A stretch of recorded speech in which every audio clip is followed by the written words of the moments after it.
School games ను జిల్లా పాఠశాల క్రీడా సమాఖ్య ఆధ్వర్యంలో పకడ్బందీగా నిర్వహించాలని జిల్లా విద్యాశాఖ అధికారి ప్రణీత చెప్పారు. ఎస్జీఎఫ్ ఆధ్వర్యంలో శుక్రవారం జిల్లా కేంద్రంలోని ఇందిరా ప్రియదర్శిని స్టేడియంలో నిర్వహించిన సమావేశానికి ఆమె హాజరై మాట్లాడారు. ఈ విద్యా సంవత్సరంలో జరిగే క్రీడా పోటీల్లో జిల్లా విద్యార్థులు ప్రతిభ చూపే విధంగా వ్యాయామ ఉపాధ్యాయులందరూ కృషి చేయాలని సూచించారు. సిజిఎఫ్ కార్యదర్శి కాంతారావు మాట్లాడుతూ జిల్లాలో పాఠశాల క్రీడల్ని విజయవంతం చేసేలా క్రీడా క్యాలెండర్ తయారు చేయడంతో పాటుగా పోటీలు నిర్వహించే వేదికలు తేదీలు ఖరారు చేసి త్వరలో వెల్లడిస్తామని చెప్పారు. జిల్లా విద్యాశాఖ అధికారి ఆదేశాల ప్రకారం పోటీలను పకడ్బందీగా నిర్వహిస్తామన్నారు. గిరిజన క్రీడల అధికారి పార్థసారథి మాట్లాడుతూ పోటీల నిర్వహణకు పూర్తి సహకారం అందిస్తామన్నారు. అనంతరం ఇటీవల పీడీ పదోన్నతులు పొందిన వ్యాయామ ఉపాధ్యాయులను పెడా సంఘం ఆధ్వర్యంలో జిల్లా విద్యాశాఖ అధికారి సన్మానించారు.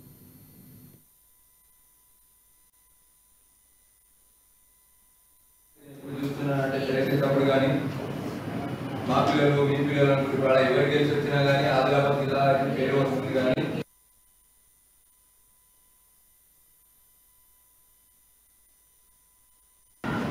ప్రైవేట్ స్కూల్ వాళ్ళు కొంచెం మనకు సహకరించేది ఎక్కువ. ఈసారి దాదాపు అందరూ ఉత్సాహంతో, కొంతమంది అంటే అందరూ ప్రభుత్వ పీడీలు కూడా టీఈటీలు కూడా ముందుకొచ్చి ఇంకా బలంగా మనం మన జిల్లా పేరును రాష్ట్ర స్థాయిలో నిలుపుటకు సహకారం చేయాలని అందరికీ పేరు పేరు వస్తున్న ధన్యవాదాలు తెలియజేసుకుంటున్నా. మనకు ఇప్పుడు